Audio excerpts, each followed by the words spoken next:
Hello, and thank you for joining me. I hope you're doing well this evening. Now sit back, relax, and let's get into our story. You ever hear a radio transmission that wasn't meant for you? I don't mean the usual scanner weirdness or a numbers station. I'm talking about a voice that shouldn't exist. My name's Evan. I work freelance audio engineering gigs, mostly out of a home studio in Spokane. But 3 years ago, I picked up a contract out near Pine Ridge, an old ranger station deep in the northern Cascades. The job was weird from the start. They wanted me to calibrate a long-range radio receiver for archival environmental recordings. No one explained what that meant. They just gave me a 2-week deadline, a key to the station, and a stipend. I thought, sure, easy money, peace and quiet. I had no idea what I was walking into. The ranger station was a squat, moss-covered building, surrounded by nothing but black trees.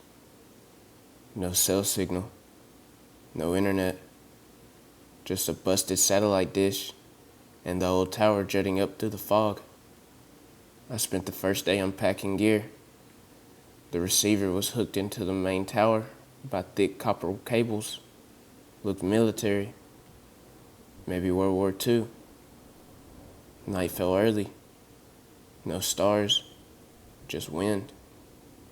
Around 2 a.m., I powered up the receiver. That's when I heard it. Not a voice. Exactly.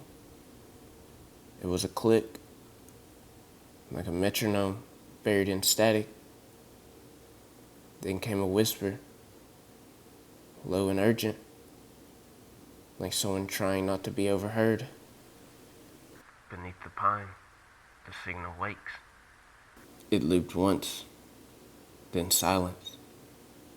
I assumed it was old interference, maybe a tape broadcast caught in the tower's memory.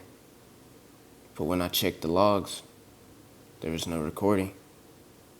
Nothing had been transmitted.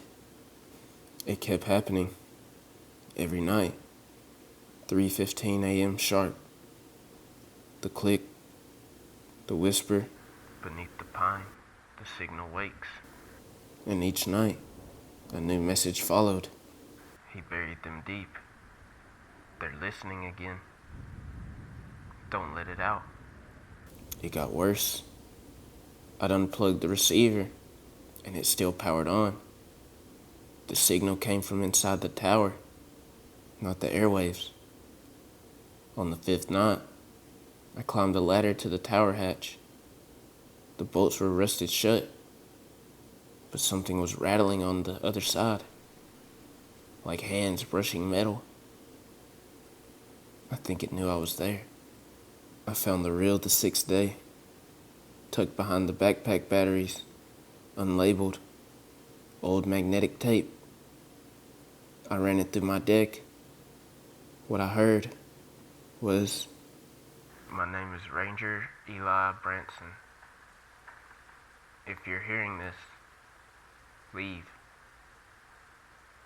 We built this place to contain it. The transmitter is a seal, not a tool." Then came screams, metal tearing, something, animal, breathing into the mic. Then the reel snapped. That night, I woke to static, not from the receiver, from my headphones. Even though they were unplugged, I heard voices chanting, low and rhythmic. "The hollow ones, the hollow ones, the hollow ones." I looked out the window and saw figures, tall, pale things, no eyes, skin like dead bark. They circled the tower, hands raised like antennae. The tower glowed. A sick green light pulsed in the fog. They were feeding it. My hands moved on their own.